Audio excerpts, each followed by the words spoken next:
All right, YouTube, how you doing? Welcome back to the channel. It is Monday, Memorial Day, May 26th. We got game number 4 of the Western Conference Finals. Right now, OKC leading 2-1 in this one.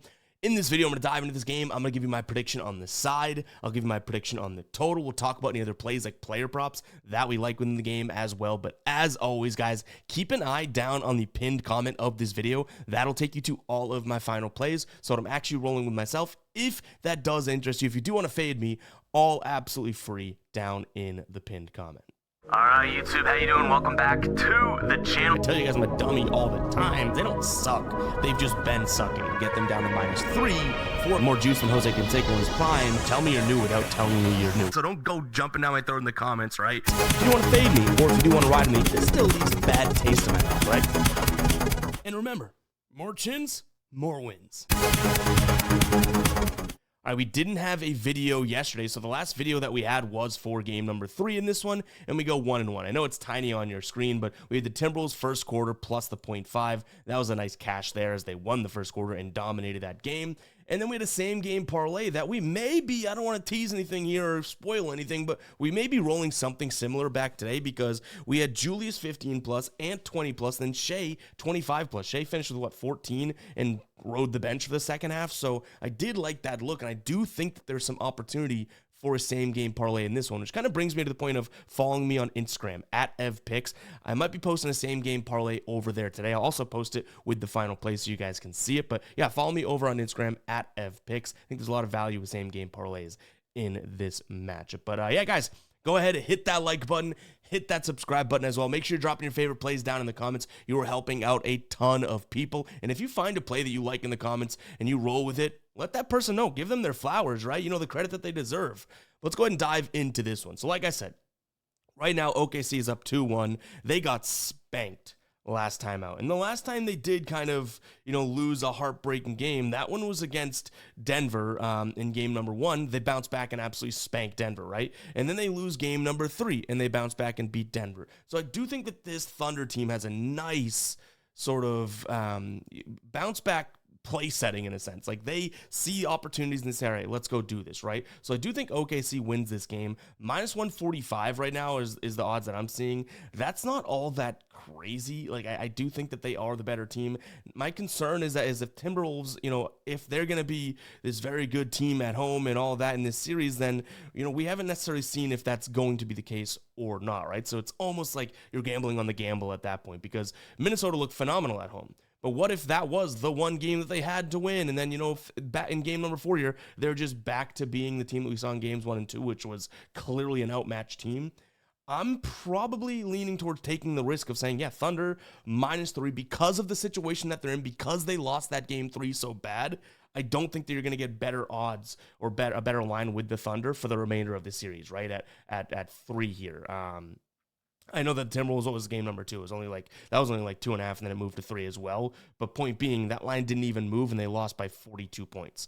So I think the Thunder in a bounce back spot here I like. I'd also consider the Thunder in the first quarter. I do just kind of get a little concerned about, you know, Minnesota having some mojo now. First quarter, maybe that they're feeling good. They've already won, I want to say it's like 2 of the 3 first quarters so far in this game, right? And if you look at it from a head-to-head standpoint, it's almost like whoever the away team is winning the first quarter, which makes me feel good about the Thunder. But last game, Minnesota won the first quarter by 20. It's hard to score 20 points in the first quarter, never mind winning the first quarter by a margin of 20, right? So Thunder first quarter, but at that point, if we are rolling with the Thunder, it may just be a money line play in general. When it comes to a total, now it's at 219, right? I would say that this is a spot in which there's multiple things to consider. You have Minnesota, who I've said over and over again can definitely up the tempo. And we've seen so far in this series, 2 of the games go over this number, right? The Thunder on the road, however, I would sit there and start to tell you that maybe this is a team that really does slow it down.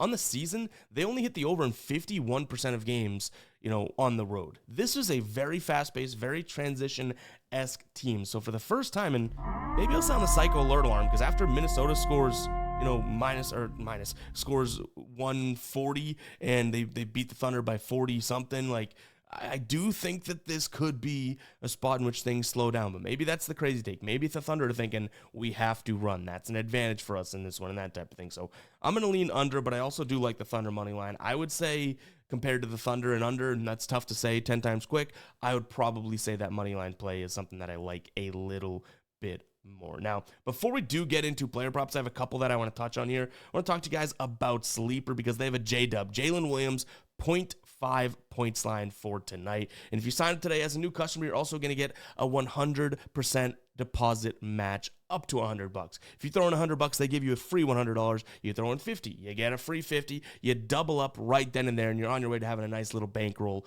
over on Sleeper. If you guys don't know what Sleeper is, it's amazing if you like player props. All you have to do is combine 2 or more players into an entry. The more you get correct, the more you get paid out. They do not follow a fixed payout structure, which is really cool. So each and every play that you throw into your slip will change the payout dynamically, kind of like a same game parlay on some of these books out there, right? So go ahead and check it out, guys. I've been rocking with Sleeper for over a couple years now, and I absolutely love it. It is one of, if not my favorite DFS player prop app out there. Go ahead and check it out. But let's talk a couple player props here. So the first one that I want to look at is actually going to be Anthony Edwards, and we can jump into the outlier screen and I can show you what I'm thinking.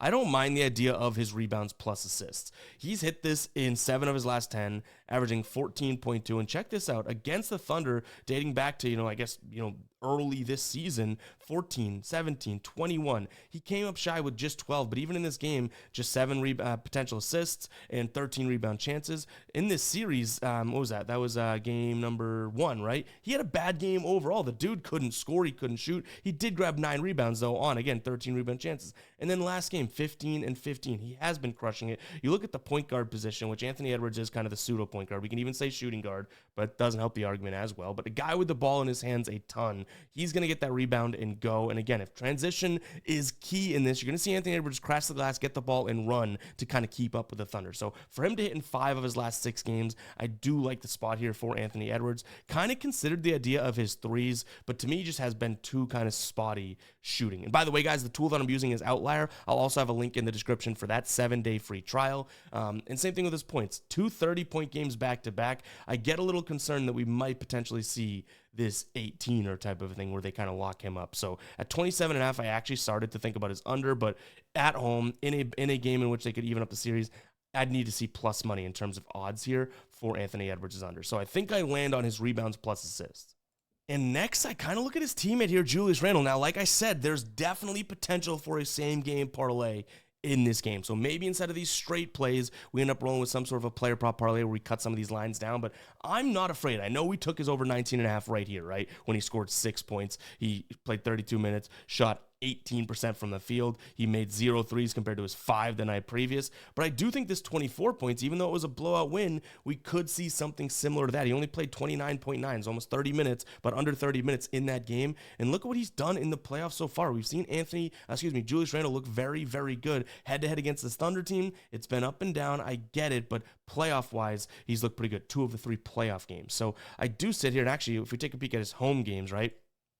59% of his home games this year. We look at his last 10 home games, 8 of his last 10 averaging 22. Last 20, 13 of that averaging 20. So at home, definitely some good numbers. Home against the Thunder is only that last game that we see, and he scored 24. So I do think that he'll at least have the minutes and the quantity to probably get close to this. But I wouldn't put it past me to say that Julius Randle 15 plus points would be like a sneaky same game parlay add-in, because you end up paying minus 310, but that can be a decent SGP price. Do you know what I mean? If that's just one of the 3 legs. So that's also something to consider as well. And then we're looking at Chet Holmgren for our last play here. Ultimately, I do think that this is a tough matchup for him in terms of his rebounds, right? So this is what he's done so far, PRA in the series, those 3 games, right? In terms of his rebounds, it's sitting at 8.5. The dude isn't getting the chances. I mean, it's dwindled already, right? But only 13, 11, for him to go out there and get 9 rebounds, I would like to see 20 rebound chances or something like that. So yeah, I'm kind of thinking under 8.5 rebounds for Chet. If we go head to head, you could see he stayed under that line in a ton of games. So that is a straight play that we definitely could potentially get behind here. My concern is, okay, well, we should probably throw out this game because he only played 20 minutes, right? So on the season, when he played at least, let's go 27 minutes, you could see here he actually hit the over in 17 of 30 games, not the under. But against this Thunder team, when he does play, let's go even 30 minutes, he still stays under. He only has that one game that he played a ton, and that was with 20 rebound chances, which we're not seeing too consistently from him. So under 8.5 rebounds from Chet could also be something that we consider.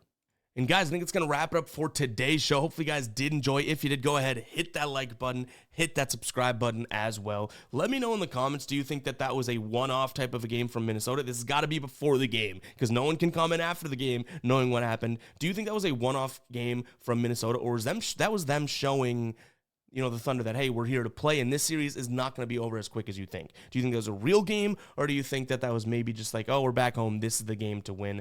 Let me know down in the comments, and we'll catch you guys in the next one, right? Peace out.